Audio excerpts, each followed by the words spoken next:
Good evening. There's frustration and panic from customers of Edmonton-based Flair Airlines tonight. The low-fare carrier abruptly suspended and reduced service to multiple U.S. destinations.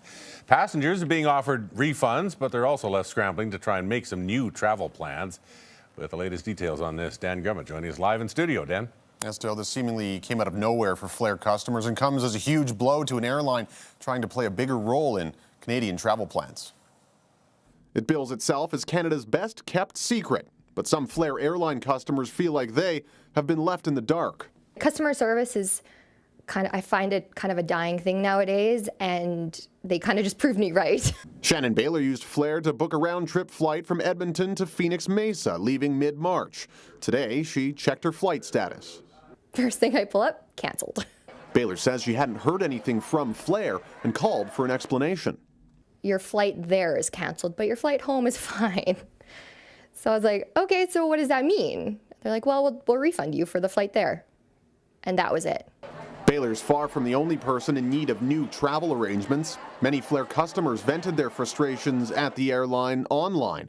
A St. Albert woman took to Facebook posting, "Worst airline ever. No other options. Kids are heartbroken."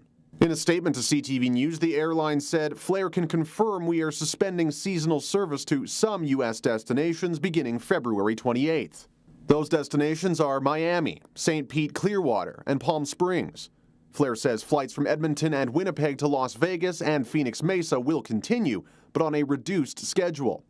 The airline says it will provide refunds or help with new travel arrangements if customers are already on their journey." Contracts are contracts. A deal is a deal. An airline cannot just walk away from the obligation to transport passengers. Flair's flight failure comes 1 week after the airline launched a rebrand vowing continued growth. Flair has disrupted the airline industry. Now Flair has disrupted the travel plans of its own customers. That includes Shannon Baylor, who now only has a return flight from a place she can't get to. I pressed a Flair spokesperson for a deeper explanation as to why this happened and was told this has to do with an agreement Flair had with a third-party airline to provide service until they could bring staff up to speed on a new type of aircraft they have.